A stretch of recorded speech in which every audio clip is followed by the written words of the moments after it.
Welcome to the Mad in America podcast, your source for science, psychiatry, and social justice.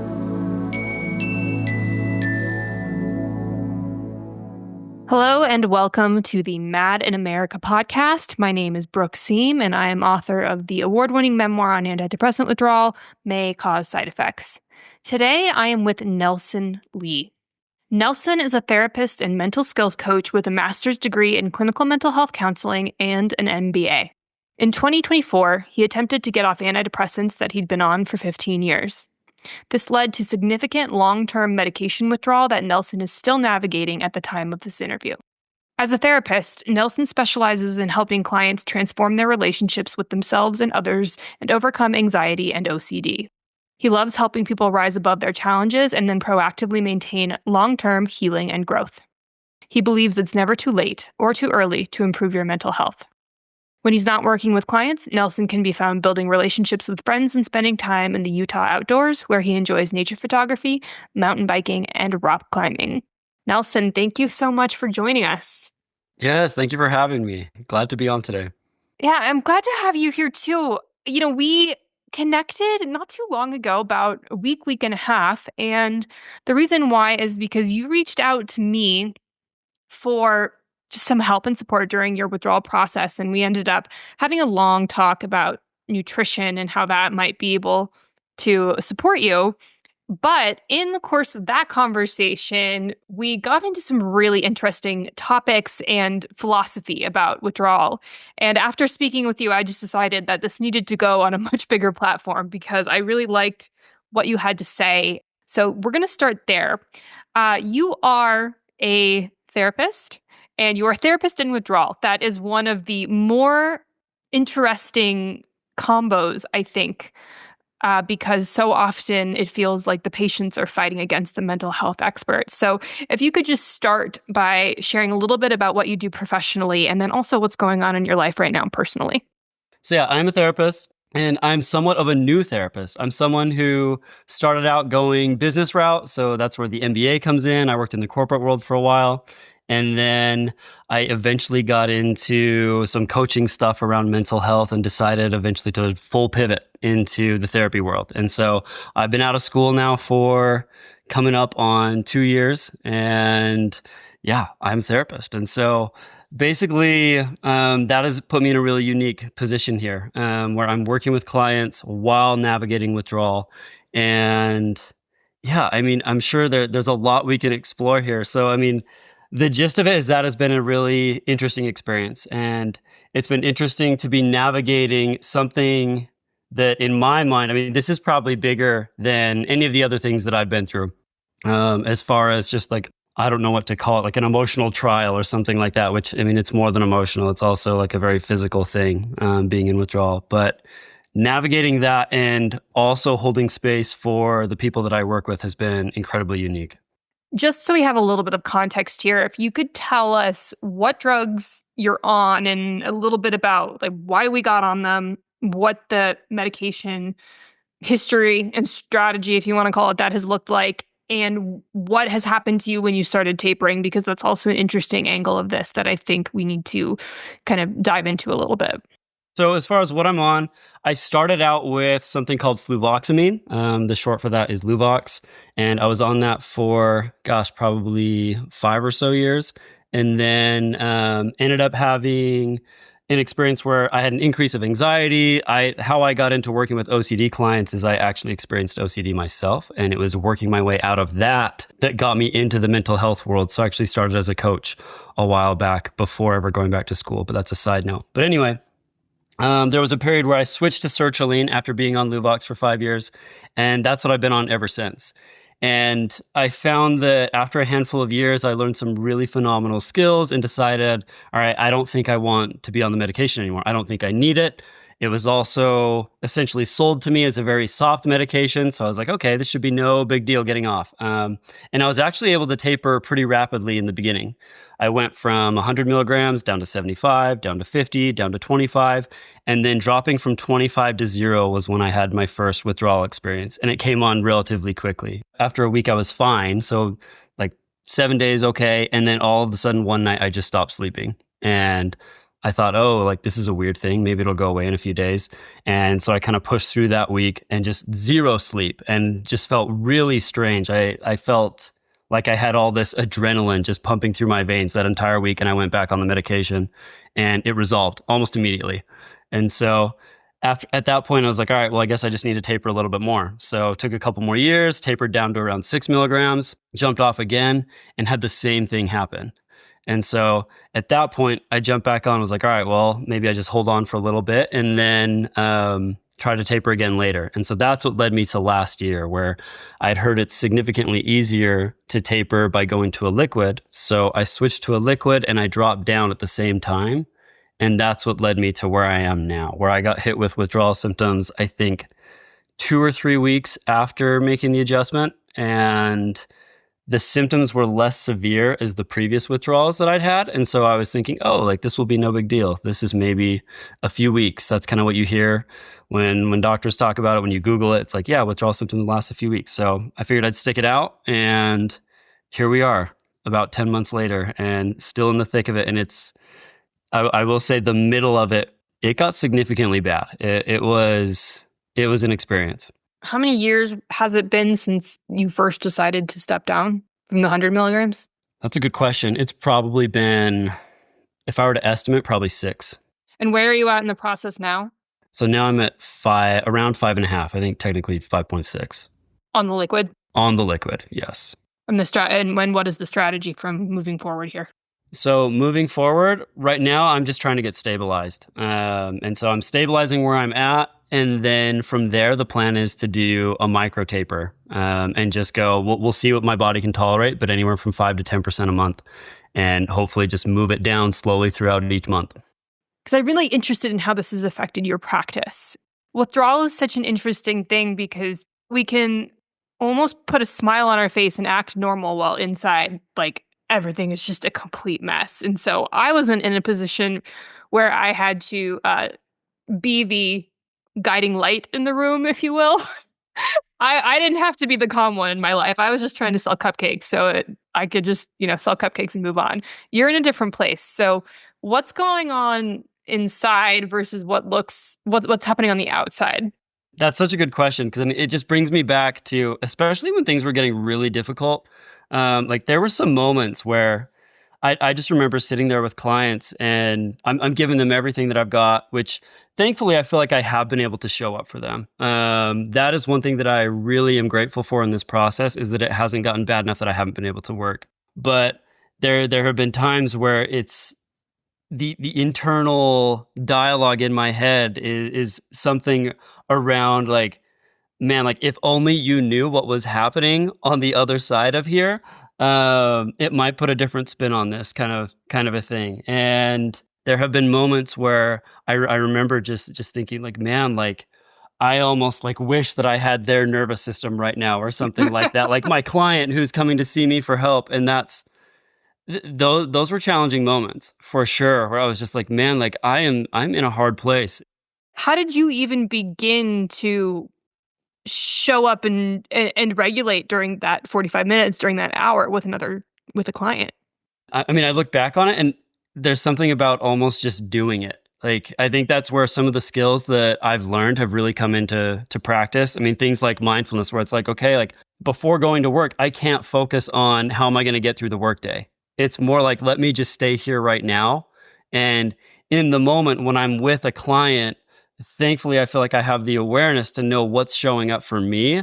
And that gives me the ability to also show up for them, regardless of what's showing up. So I can be having kind of a more visceral emotional experience, which with withdrawals, that's been all over the place. I feel like I've had days where I've had intense anxiety, almost like on the verge of just terror that's just surging through my veins for no reason. I've also had days where I've been completely numbed out. I've experienced severe like depressive symptoms. And there's also an interesting kind of thing to the numbness. I feel like there's like an emotional bluntedness that comes with withdrawal that I haven't experienced with anything else. The way that I've described it before is it feels like being a pressure cooker, where it's like I have emotions in there, but they can't move through. It's like they're hitting like a bottleneck.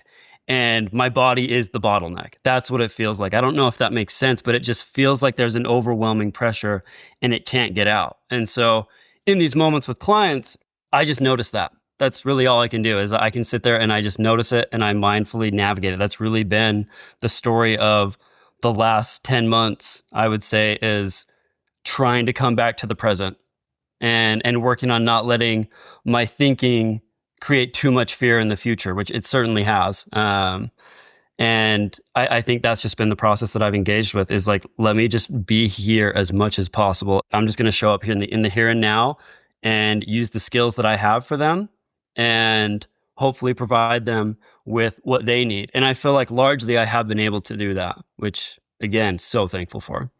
When you say mindfully navigate, can you dig into what that feels like, or if that's a specific strategy, what is actually happening there?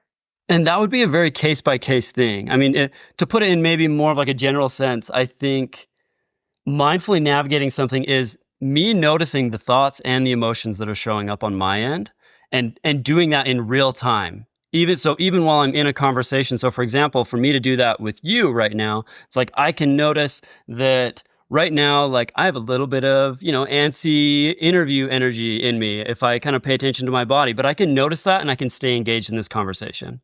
And that's what I'm doing with clients. It's noticing whatever it is that's here and just like when I say being mindful of it, a lot of it is really just being aware of it.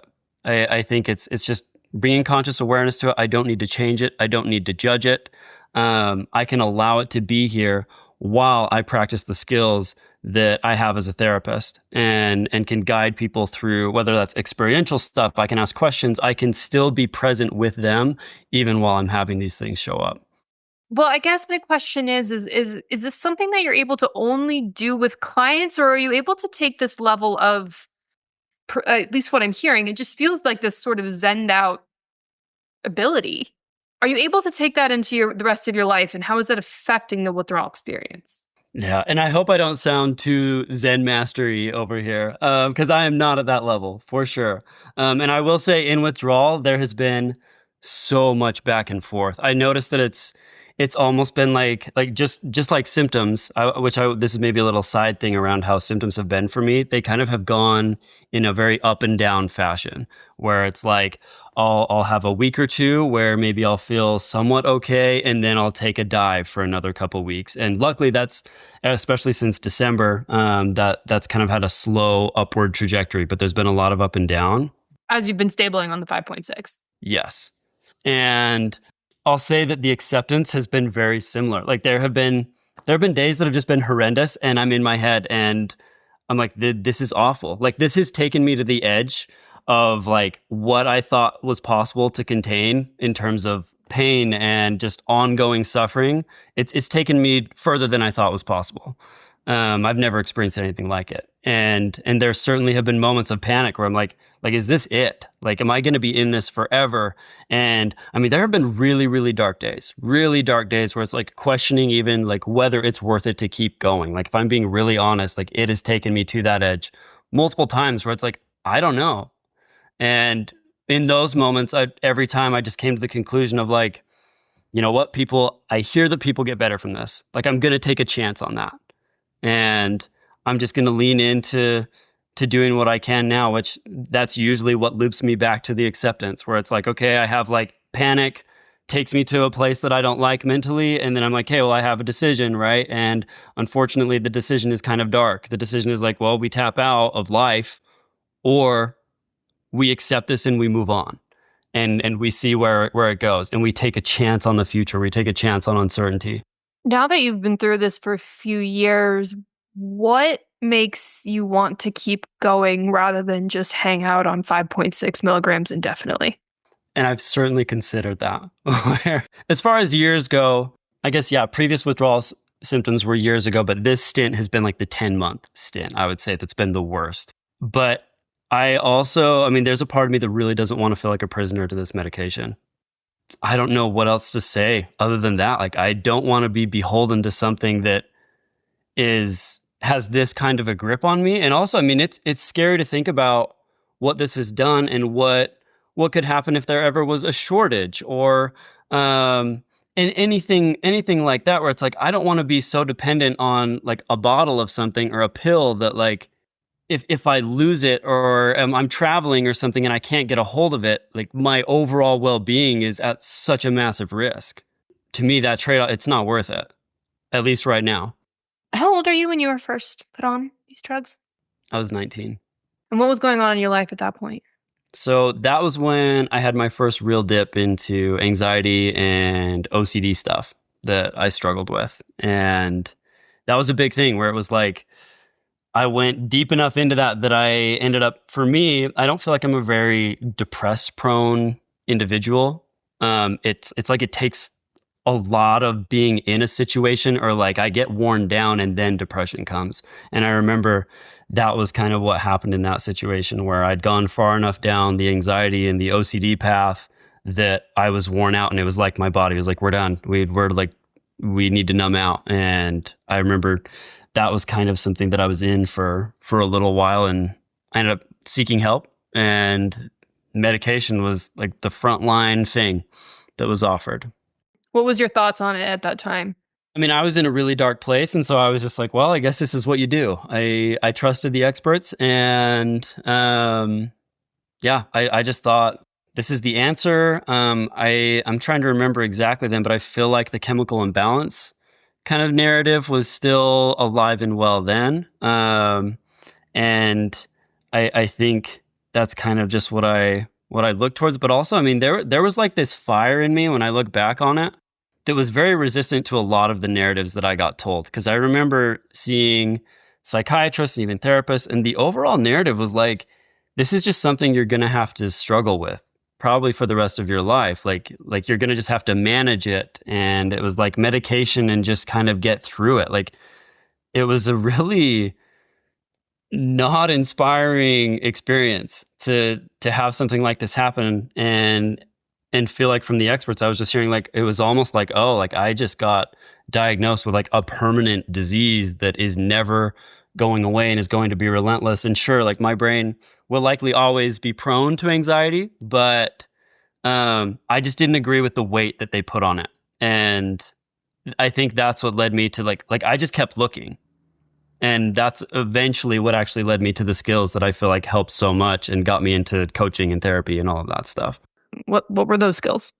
So a lot of it in the very beginning was basic mindfulness stuff. So some of the things that we've talked about already, those were absolutely game changing. And I mean, basic practices that I started using that really, really helped were starting meditating. I would just meditate for like 10 minutes a day.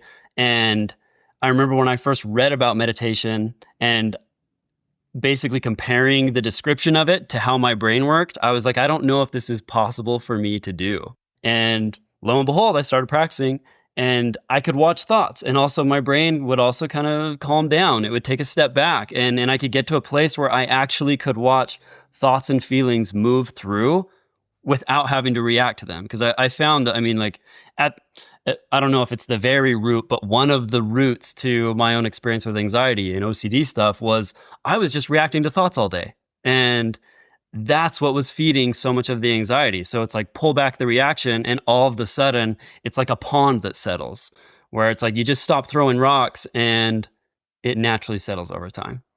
I think it's been such kind of a personal experience that, I mean, that's where maybe most of the changes are happening, where it's like I'm seeing how I relate to myself at a much deeper level because of withdrawal. And it's shown me some of the gaps that I feel like I've potentially missed previously. And I think that's maybe where some of these bigger changes are coming. And so, I mean, for example, I mean, this is something that's been preached to me, but I feel like I'm learning at a deeper level now, like the power of stepping out of even something like self-development or improvement and going to becoming just a creator. I'm realizing so much of my time has been spent on like learning things and trying to get, I mean, for lack of a better word, like certainty around like my future. And like, I even see that with my school path and everything, and like getting the MBA and then going and going to another postgraduate degree and going even into therapy. Like previously I I was a coach, but I was like, oh, I need to be legit. I need to go and like go the extra mile kind of a thing. And um, yeah, like it's really opened my eyes to almost like the ways that I have been performing to the world is maybe a way of describing that.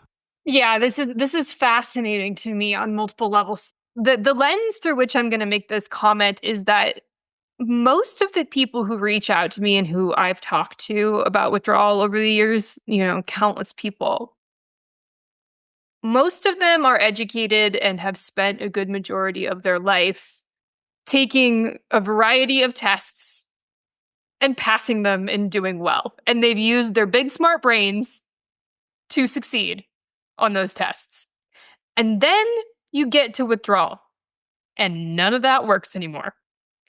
And at least for me, I certainly knew that this was very much a an exercise in learning that I wasn't going to think my way out of this. I wasn't going to learn my way out of this. And then just being confused, shocked, and scared that I didn't know what that meant. And for me, it's what led to a spiritual awakening. How does that look for you? That is such a good question. Because as soon as you said that, I immediately wanted to ask you questions.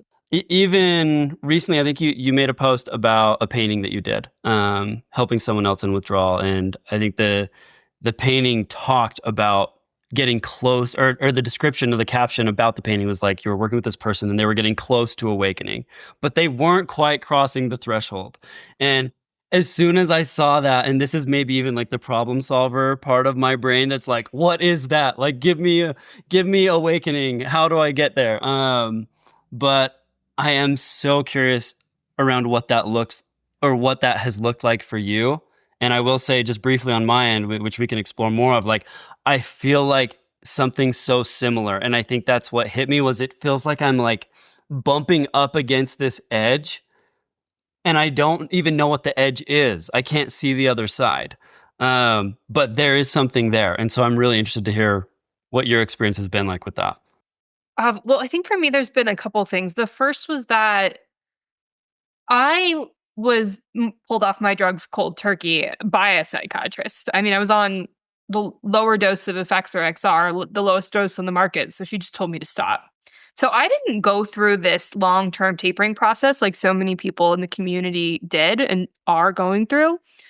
So for me, it was very much just like we just ran the car into a brick wall. There was no chance to put the brakes on, slow down, realize the wall was coming, turn left. Like there was none of that, right? So I just hit all this, and the only thing that really kept me going and I was just so pissed off because I had just no clue how much of an influence these drugs were having on everything I believed and felt beyond just like keeping me not depressed, which they never really did. So I was so pissed off that had such a profound impact that I made the decision with myself that I would rather feel withdrawal for the rest of my life than ever give one more cent to the pharmaceutical industry on this topic. So I didn't know how long it was going to last or anything like that. So for me, I had this kind of ignorance around it where we don't really have that anymore. I mean, if you're in withdrawal now, you can so easily Google and find so many stories, and you can be uplifted and defeated just by reading a forum on the internet. And I didn't really have that. So that sort of ignorance for me, it meant that I just sought out the moments where I felt better and I really paid attention to them. And I said, okay, what is the component of this little moment right here where I don't feel the worst I've ever felt in my life? And I'd kind of just rinsed and repeat that until the moment started stacking. And I also completely blew up my life in the process. So at the time, I really don't think I would have told you that I was awakening in any way, but I knew there was a spiritual component to it because I was feeling more connected to everyone in the whole world on the whole spectrum, like the horrible parts and the beautiful parts. And that felt something like spirituality to me, having, never spent more than a second and a half in a church. Like it wasn't about Jesus Christ. It was just about connection to the bigger world. And the real awakening from that has come in hindsight once I wasn't as blinded by kind of the pain of withdrawal. And once the learning came from it and the beauty and the creativity and the gratitude came from it, that's where the awakening happened for me. But what I didn't realize is that all the bullshit you have to go through for that moment is also part of the awakening process too. Yes. How did that change your trajectory? And you mentioned blowing up your life. And I guess I'm just curious, what did that look like, especially having that realization on the tail end where it's like, hey, you've gone through all of this stuff. And then you get to this place where all of a sudden you have access to gratitude. You have access to what I'm hearing are like maybe these like higher level emotions. What was that like? And what was it like to chart your path, like in the real world, not just internally from there on? Oh, just destruction everywhere you went. I mean, just absolute, like, horrible conversations. It felt like if you've ever had to end a really important relationship and you know how you spend, like, weeks or months leading up to the moment where you finally say, like, "I love you, but this isn't working," right? It was like doing that in every aspect of my life with my friendships, the city I lived in, my job, my business partner. It was just like one horrible conversation or decision after another. And then ultimately just landing on the fact that, like, the alternative, like you said, was tapping out. So I was like, as dark as it is, I was kind of like, I can always tap out. So I may as well at least try blowing everything up first and seeing what happens. But it was highly unpleasant, and you don't get to keep everything and take it with you. You have to leave a lot of people and things and experiences behind. And the process will teach you that. Like for me, and I find that this is pretty true with most people in withdrawal, is that as long as you've controlled for something like a dose change, or you're switching from a capsule to a liquid, or these very very chemical things, if you're controlling for that and we're just kind of watching people's symptoms, I find that they tend to increase when they're in situations that don't work well for them anymore. And it's this barometer for your life.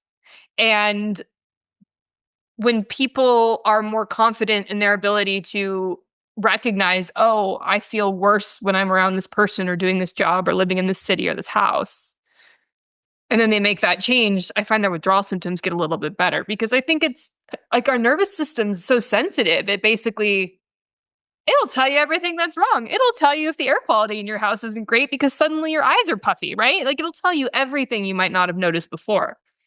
Hearing that, I'm like, that is the most peculiar thing about all of it, where I think it's not just symptoms because it is still your nervous system that's being affected by withdrawal. And so I mean, I've gone on the forums and they talk about neuro emotions and how like and certainly like I think what they mean by that is your emotions are just really, really big, which that's a symptom that I've definitely experienced.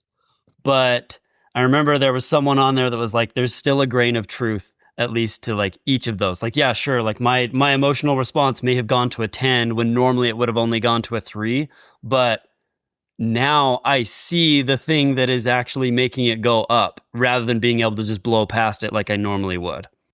I agree with that. And I think if you're lucky, you get windows and waves. So things that feel really good also feel really good.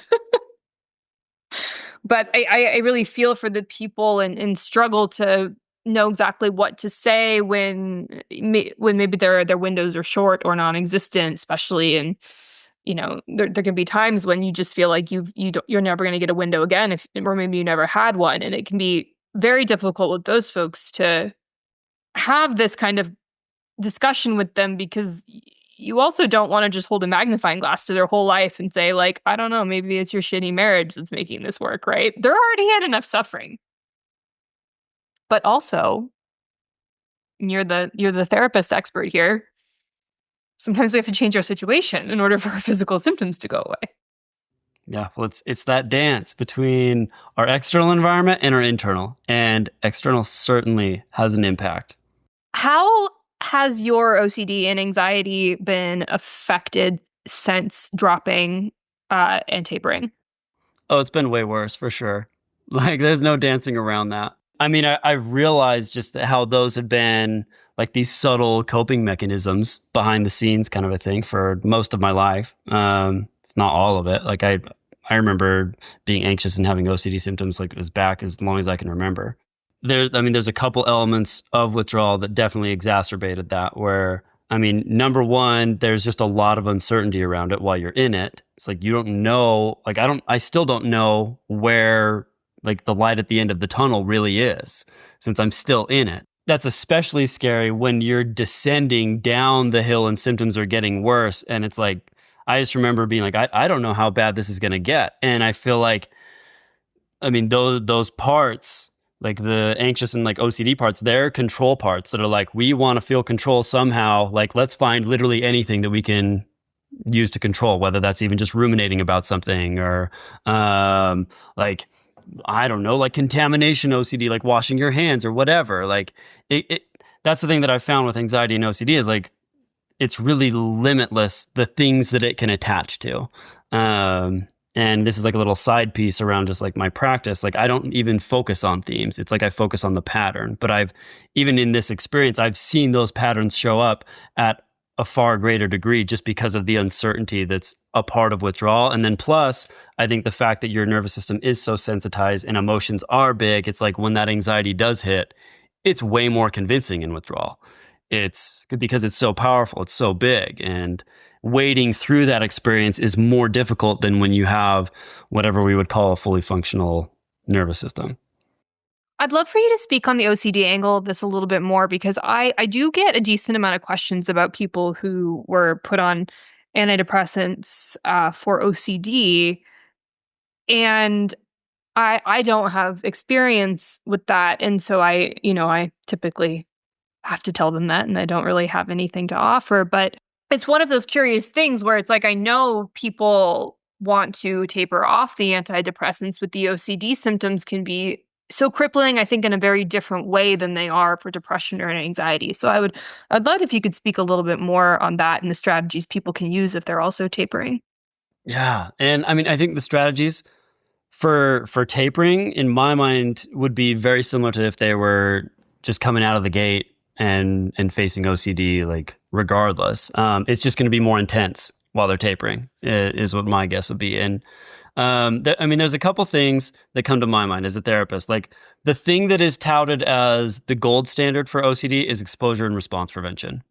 And the best practice for that is to find a therapist who's trained in it or just knows about it and is familiar with it. Because it's actually not super difficult. The gist of it is, okay, I'm going to face the things that scare me.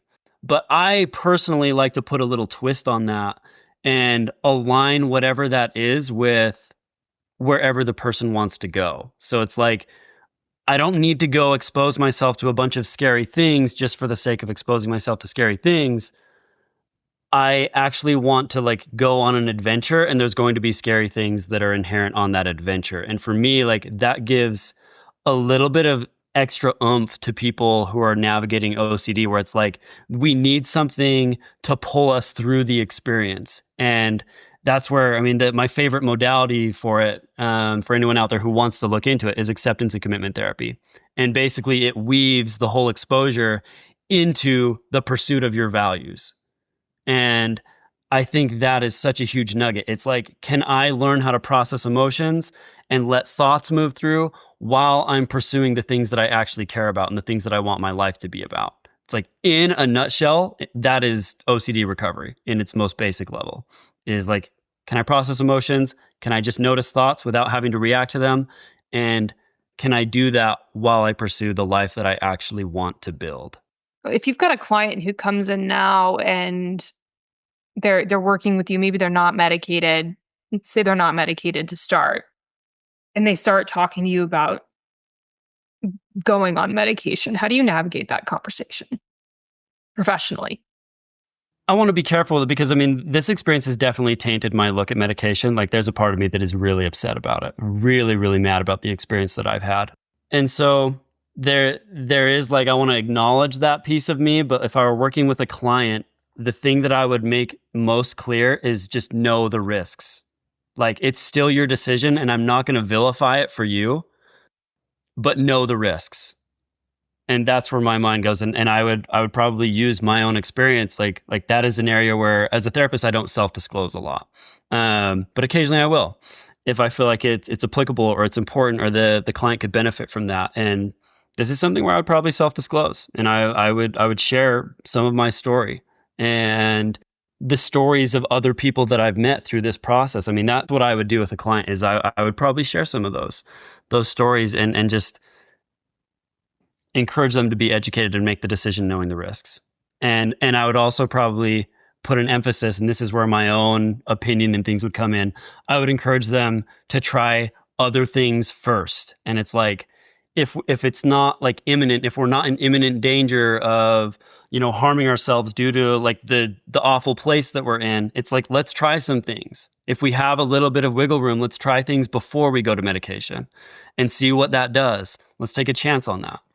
Based on your experience with the withdrawal community, do you have any feedback on how folks like me, who are not, we're not MDs, we're not clinical psychologists, like how can we better communicate to the general public about the risks of these medications without vilifying at the same time? Where my mind goes on that is kind of what I was saying of like, just know what you're getting yourself into. It is almost the verbiage that comes to my mind. And I feel like people who've been through it, regardless of credentials, like that is your credential. Like you are like ground zero for like the bad side effect happening. And I think just honestly sharing that, like, I think you can do that without necessarily like totally vilifying it. But it's also, I mean, it's a reality. And maybe, I don't know, it's difficult. It's difficult. And even as a therapist, me talking about it, I'm like, because I want to be careful about vilifying it for the people who are still on meds and for people who are considering it, who are in a really dark place. And maybe there is still a place for it. I don't know. Like, I want to bring a lot of curiosity to it when I'm talking about just like how to work with other people. And I don't know, maybe that makes sense. If you have questions, like that might help guide me a little bit more. But that's kind of where I'm landing. It feels very messy and jumbled. Well, I think that's kind of the point. It is messy and jumbled, right? Because if people will latch on to whatever they want to hear in this space, I find it very odd. It seems to me to happen more in this mental health space than any other space I've been in. And I don't know if that's selection bias on my part or if it's just that the experience of poor mental health is so subjective that we can't really find a true mean for any of it.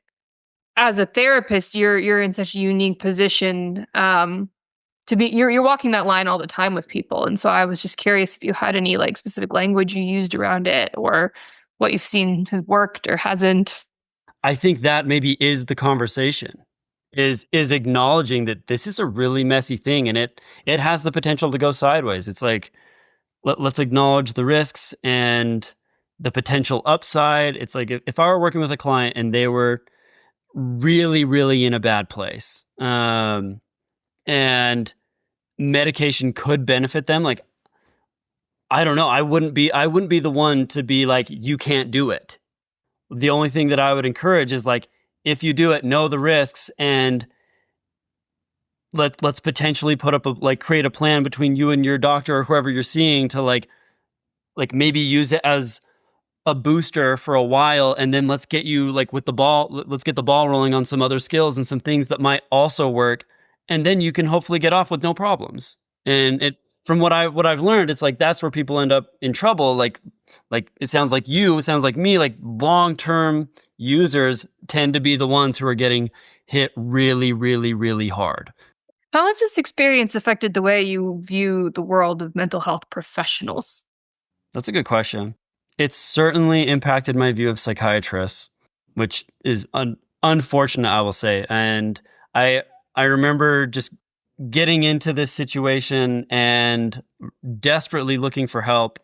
And I was looking for anybody who actually understood withdrawal. And it didn't take very long to discover that. I mean, I actually didn't reach out to that many psychiatrists because like the ones I did were just like, well, you're not experiencing withdrawal. It sounds like you've relapsed into symptoms. And I'm like, no, this is different. This is not that. And I'd found one psychiatrist online that thankfully I got to talk to who does know about withdrawal. And so that was kind of where I was basing it, but it was like a one-time thing where like in order to actually work with him, I would have had to do like this really big program. And I was like, I don't know if I'm in that category. And so I was looking for somebody else to support me. And I just ended up being like, hey, like this is kind of going to be a solo thing. This is like me and just the information that I can find out there from reputable sources that actually know about withdrawal when it's happening and all of that. I also love a lot of coaches. Like I feel like a lot of the people that have inspired me actually aren't credentialed. And that there's something about just finding reputable sources and vetting them yourself. That's where my mind is kind of going with this conversation is like I don't think a credential necessarily has to mean like a total stamp of approval or even disapproval. My sense is that there's something so deeply unique about psychiatric drug withdrawal that if you've been through it, there's an immediate recognition in another person. And if you haven't, it's like you're just speaking a different language and you will never, ever, ever get there. The thing that comes to my mind is just the depth that it takes you to is so unique. And I think as a clinician who hasn't experienced it, like there is just a difference there. Like there is a difference when, this is a parallel that maybe isn't a perfect match, but it's like if I'm working with a client that is experiencing something that I've never experienced, that is very different than someone who's working through anxiety or OCD or like some of the similar things that I've worked through. And there's a different familiarity there that allows me this freedom and also connection. And I think, it makes absolute sense to me that it would apply to withdrawal and potentially even on a deeper level because it's so misunderstood. The reality of it, it's far worse than any mental health condition I've personally experienced. And it's beyond description because there's so much I could list out all the symptoms and it just doesn't capture the experience because they're all at once in this melting pot of messiness. And it's so frequently changing. And then you could present like you're a normal person. And then you go get a blood test or whatever it is. And your doctor's like, you're fine. Like it's just, and you're not. Totally. Well, and it's strange. It's strange even to be here. Like I can have a very coherent conversation right now. I am in withdrawal right now. And it's like, if I'm being honest, like the last handful of days were really difficult. And suddenly it's like, I feel it. It's like these ups and downs where literally today I just started to kind of ascend up a little bit. And I'm like, no reason. It's just happening. And it's like someone on the other end of this, they would have no idea.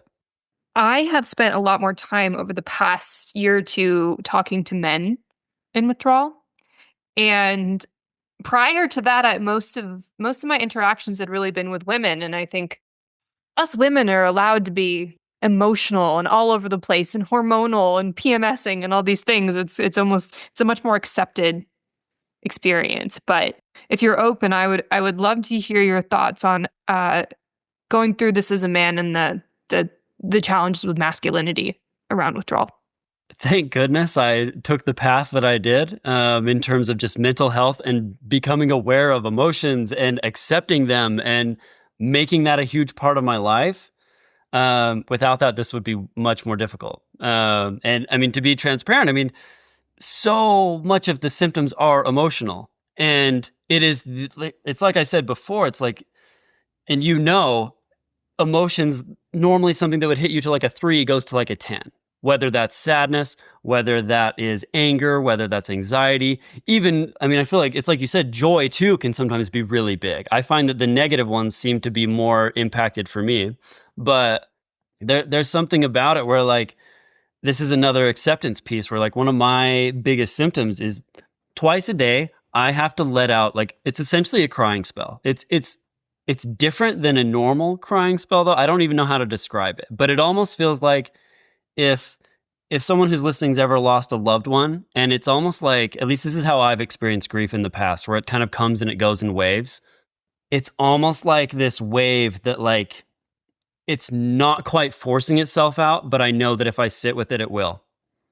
And morning and night for I don't know how many months now, that has been my story. Like I literally just sit with it and I let it all out. And I've had to. And it's like there have definitely been increases in emotionality just in my everyday life. But I mean, those are two things that, or I should say that symptom itself, the crying spells, I mean, that would be something that I would guess is somewhat stigmatized for a male to admit. But it's been part of this process. And it's also been really interesting to meet that with some of the skills that I have. So, and being able to potentially bring light into that. And so, I mean, one of this, I could go off on this, but like one of my favorite modalities in therapy is called internal family systems. And one of the ideas there is like we have these parts, like even as I've been talking, I'll just say like, oh, a part of me experiences this, a part of me experiences that. That's very much the language. But part of the idea there is that we all have this intrinsic version of us basically that has access to compassion, has access to light, has access to kindness, creativity, courage, all of those things. And this has been an exceptionally unique opportunity to meet like the darkest of darkness with that. Like I feel like I'm like descending into this hole and I'm like, let me just see if I can bring a flashlight. That's kind of how it feels sometimes. What have you learned about yourself through this process that you didn't know before? I think one of the biggest things is that part of me that has access to light is always there.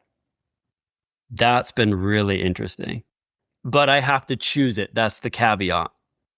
Well, thank you so much, Nelson. I'm going to end on that one because I think that is a profound statement. Yeah, thanks for having me on today. Thank you for listening to the Mad in America podcast. For more news, views, and updates, visit madinamerica.com.